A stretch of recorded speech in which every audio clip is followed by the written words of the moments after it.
Amigos telespectadores, boa noite a todos. Contando sempre com o nosso Gerson Berger participando do programa e o jornalista Pedro do Couto, o programa Eu e Você está no ar.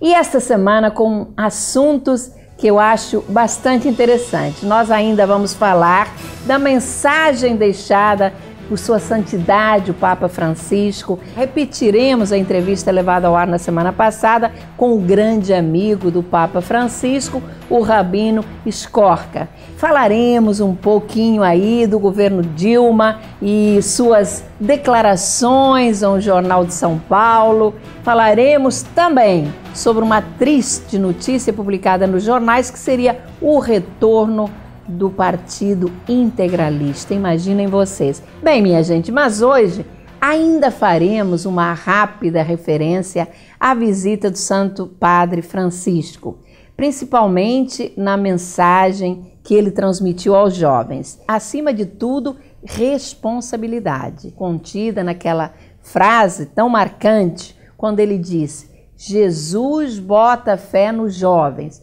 e depois encorajou-os, mais ou menos, quando disse: eu peço a vocês que sejam revolucionários, que vão contra a corrente, que se revoltem contra a cultura do provisório, que acha que vocês jovens são capazes de não assumir responsabilidades. E eu acredito em vocês e tenho certeza que assumirão essas responsabilidades e a verdade. E por último ele disse: tenham a coragem de serem felizes e também protagonistas da mudança.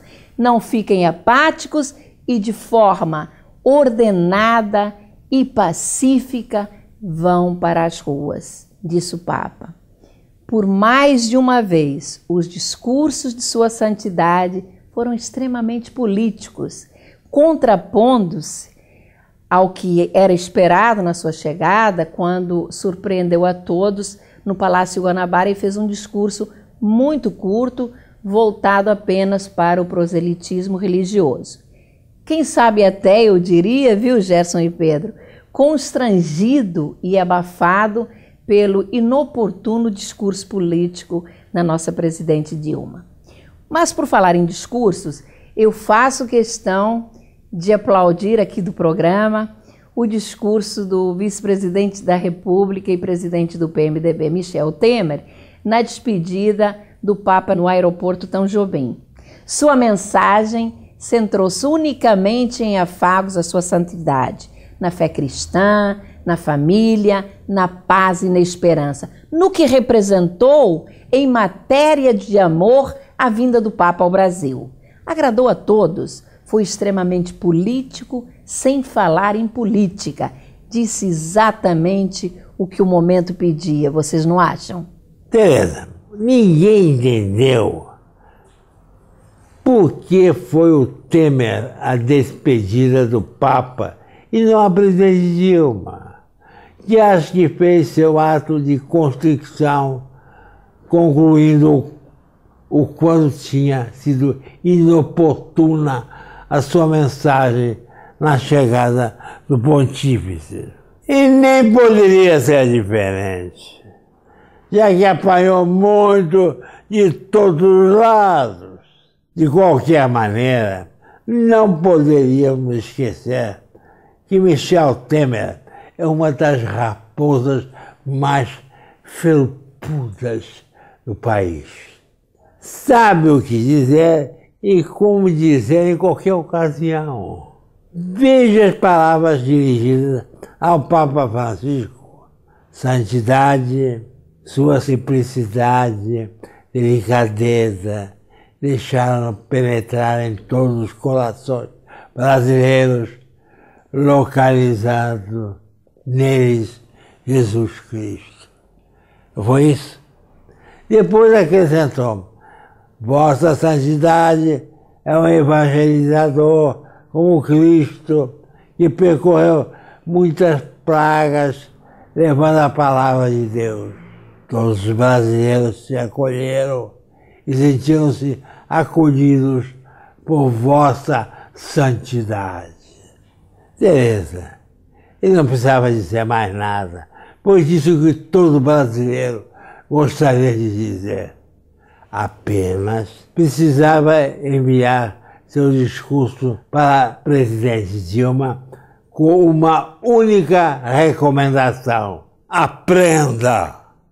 Mas eu ainda faço questão de fazer mais uma menção ao revolucionário Papa Francisco.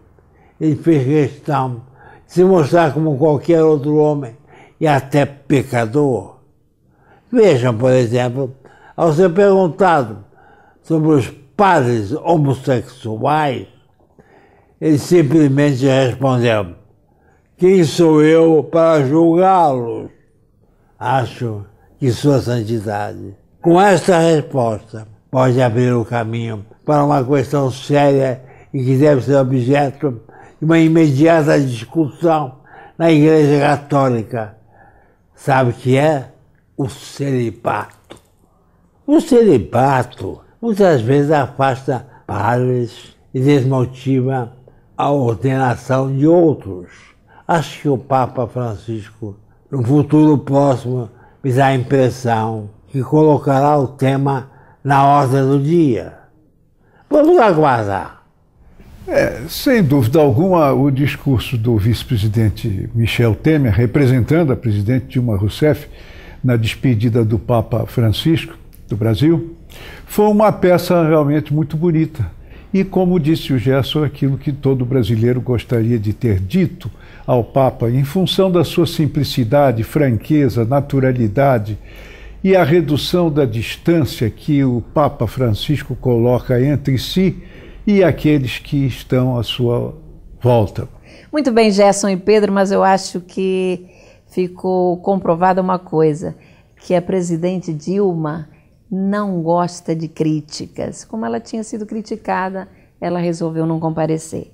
Pois é, mas nós continuamos falando na vinda do Papa Francisco e o que ele representa para a religião, a promessa que é Francisco. E na semana passada trouxemos uma entrevista que eu fiz na Associação Religiosa Israelita, na ARI, com o rabino Abraham Skorka, que é um amigo íntimo do Papa. E olhem o que ele falou do Papa naquela entrevista. Eu acho que corresponde exatamente à imagem que Francisco deixou em nossos corações. Atendendo a pedidos, vamos reapresentar esta entrevista. Uma honra, um prazer muito grande poder falar consigo. Eu gostaria que o senhor me dissesse o seguinte: o que levou o senhor a fazer em parceria, a escrever um livro em parceria com o então arcebispo de Buenos Aires, Jorge Bergoglio, hoje Papa Francisco? Afinidades? Bergoglio, el Papa Francisco, basa esencialmente su espiritualidad en la figura de Jesús, tal como aparece en los evangelios.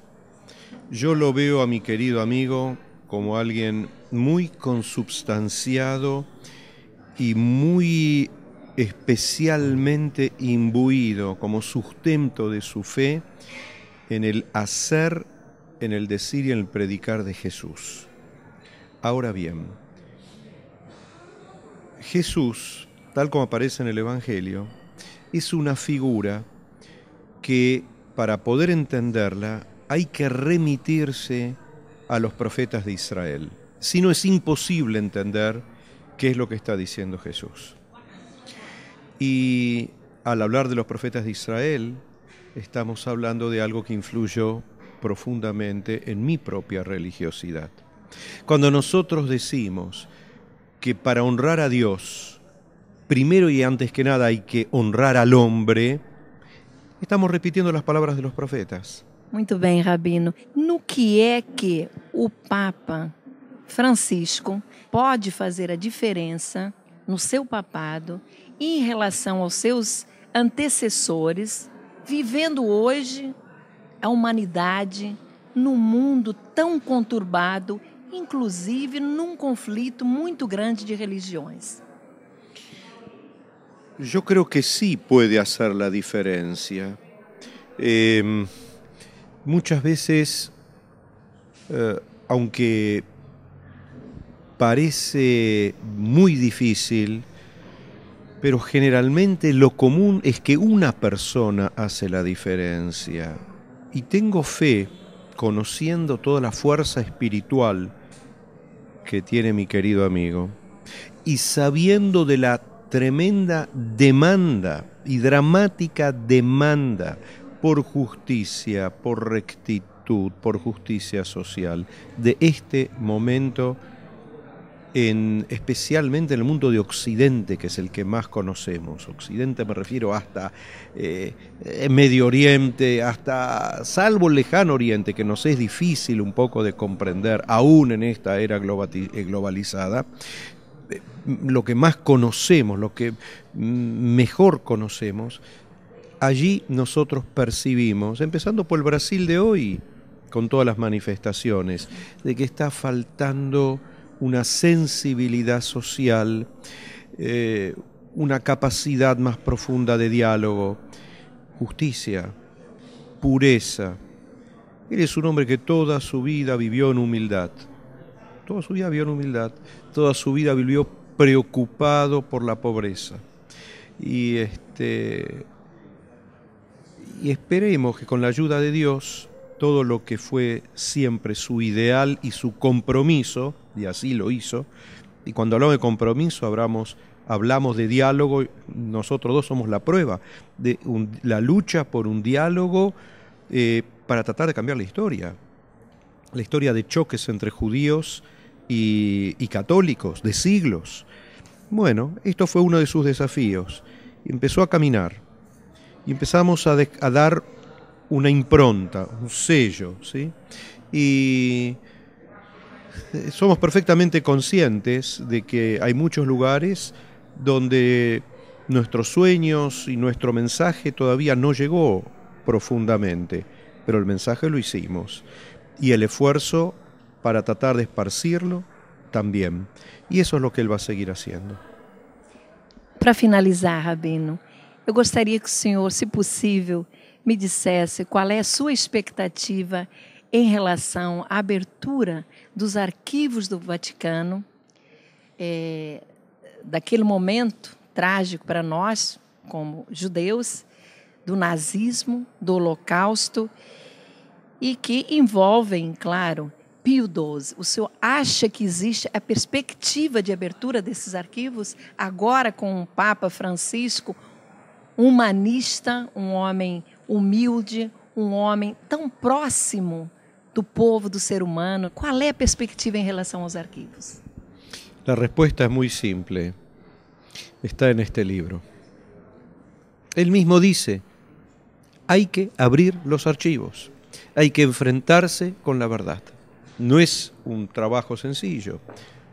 Son miles de hojas, miles de páginas, muchos idiomas.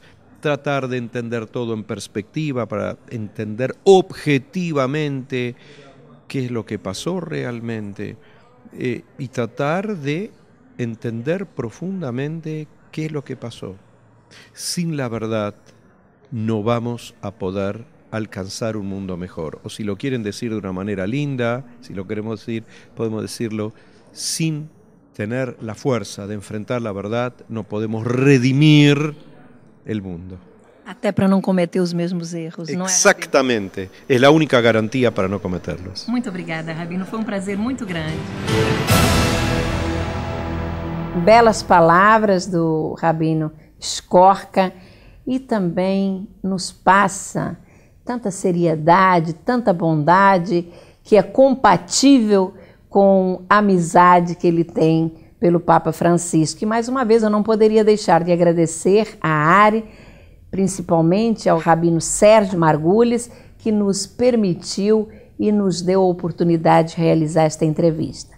Mas ainda, minha gente, falando na Presidente da República, esta semana se criou um grande alvoroço na mídia quando ela disse numa entrevista à Folha de São Paulo que não haverá a volta de Lula porque ele nunca teria saído.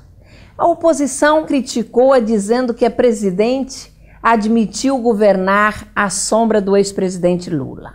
O senador Aécio Neves também criticou, falando sua obsessão em relação ao ex-presidente Fernando Henrique Cardoso, por ela citado por 2 vezes na entrevista à Folha. Acho que uma das coisas que mais incomodou e continua incomodando a presidente Dilma é o fato de Fernando Henrique Cardoso ter criticado a sua absurda estrutura de governo. Afinal, são 39 ministérios que geram um custeio enorme à nação, tudo isto para atender a sua base aliada na Câmara e no Senado. O seu corresponsável pelo governo, o ex-presidente Lula, como ela mesma diz, também já se manifestou o contrário, é que a presidente corte na própria carne, diminuindo esse número de ministérios. O interessante é que para a presidente Dilma não há crise econômica no governo, mesmo que esta crise esteja sendo apontada pelos parlamentares de sua própria base e até mesmo pelo próprio ex-presidente Lula. Numa reunião bem recente de parlamentares do PT lá em São Paulo, na qual estava o Lula também, os petistas fizeram o meia-culpa, afirmando que há 10 anos no poder existe muita burocracia governamental e muito pouca funcionalidade, e que os dados oficiais sobre investimentos sociais nesse período deixaram muito a desejar. Olhem, o ex-ministro da Pesca, o José Fritz, que é do PT também, chegou a dizer que se o governo tem dinheiro para a Copa do Mundo, tem que fazer um mutirão para a saúde e a educação. Acho que o PT, com a divulgação do teor destas reuniões, quer mesmo é dar uma satisfação e até apoio aos protestos que vêm ocorrendo no Brasil, não acham? Afinal, eles sempre estiveram à frente de todas as manifestações no passado e não querem ficar de fora. É difícil, porque agora eles viraram vidraça. Tereza, o problema é que o governo não tem como esconder a verdade.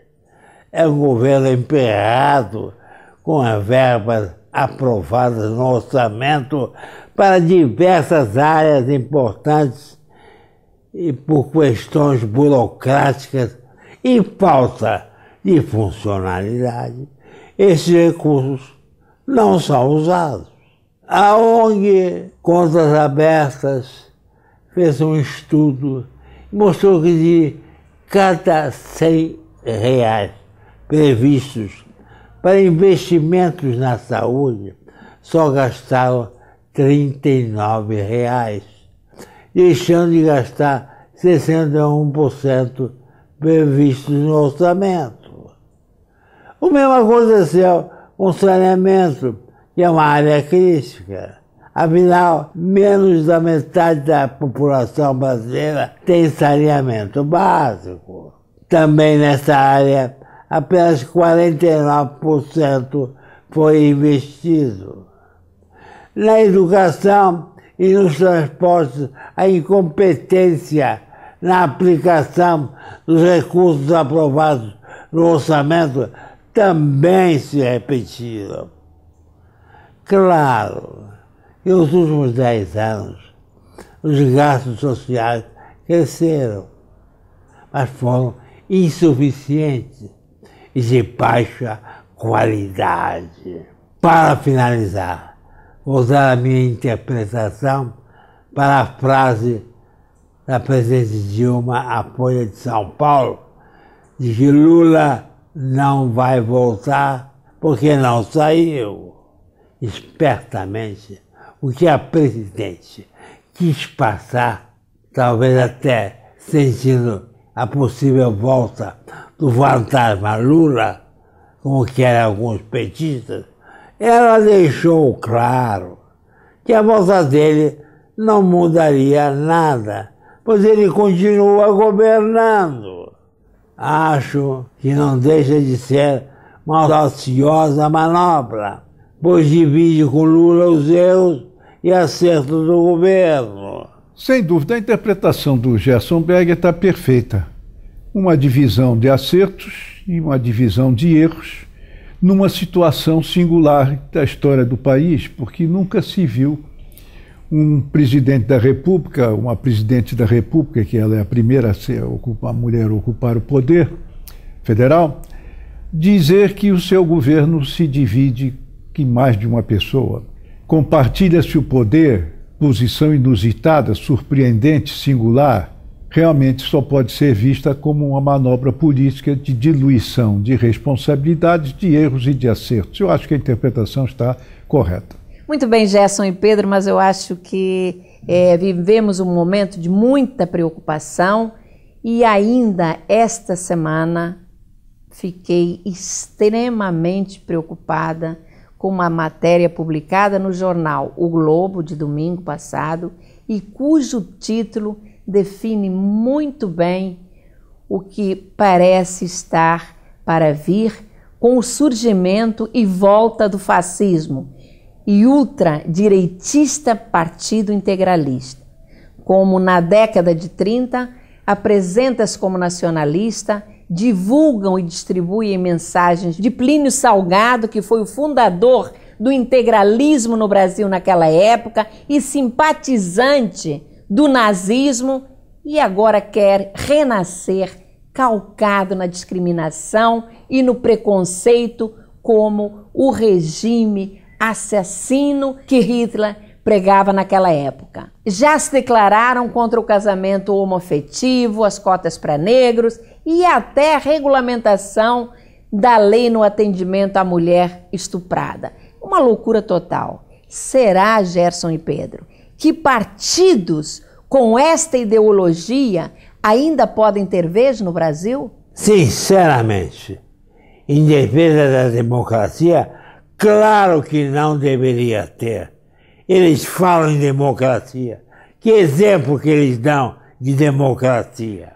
No entanto, as notícias dão conta de que no Rio de Janeiro já assinaram a ficha de adesão 10 mil e no Brasil já são 240 mil.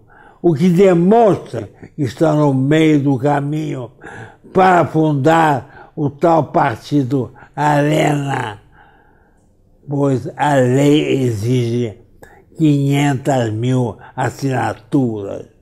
Não temos dúvida de que o que eles querem é renascer o integralismo, como você disse, na década de 30, chamados de galinhas verdes, e chegou a ter o apoio de Getúlio Vargas, mas num determinado momento deu um golpe e criou o Estado Novo. Só podemos lamentar o surgimento dessa ideologia ultrapassada. Infelizmente, dos movimentos e protestos daqueles que lutam por uma sociedade mais justa, se aproveitam os malfeitores da humanidade, que surgem como salvadores, enganando com frases de efeito, como esse grupo fascista usa. Vejam, por Cristo e pela nação, pelo bem do Brasil, e por aí vai, sempre sem abandonar o cumprimento do braço levantado e o grito de Alauê. Estamos atentos, porque é motivo de alarme. Um absurdo completo ressurgimento do integralismo, sinal de alarme, como disse o Gerson Berger, sobretudo porque no passado o integralismo foi no Brasil o braço do nazismo aqui. Responsável inclusive pelo atentado de 1938 em que o presidente da República quase perde a vida no Palácio Guanabara. E por um golpe do destino não conseguiram, porque o comando da guarda tinha sido alterado naquela noite. E o capitão Kiss, um judeu, que nem sabia que estava se tramando, resistiu à tentativa de invasão do palácio. Se não fosse ele, o presidente Getúlio Vargas e sua família teriam sucumbido à ação dos integralistas. O gesto de saudação era o mesmo. A tentativa de militarização da sociedade é a mesma, fardamento. As semelhanças eram muitas, não se esgotavam, e só se esgotaram quando o partido foi dizimado, colocado na ilegalidade com o golpe de 38 fracassado. Reviver o integralismo é um passo enorme de atraso na vida democrática brasileira. Ô, Tereza, eles dizem que não é fascismo. Mentira deles. Sempre foram fascistas e sempre perseguiram a democracia. Foram sempre ditadores. Parabéns a você. Está acordando a nação brasileira para que não haja o retorno desses malfeitores. Parabéns. É isso, Gerson. Um perigo que precisa ser combatido desde já. E isto nós só conseguiremos com a conscientização da sociedade do mal que este integralismo pode fazer à nação brasileira. Infelizmente, Gerson e Pedro, o nosso tempo acabou. Muito obrigada pela participação de hoje no programa. E a você, telespectador amigo, tenha um bom final de domingo, um ótimo descanso, uma excelente semana. Estaremos juntos às 8 horas da noite, domingo, aqui na CNT. Até lá!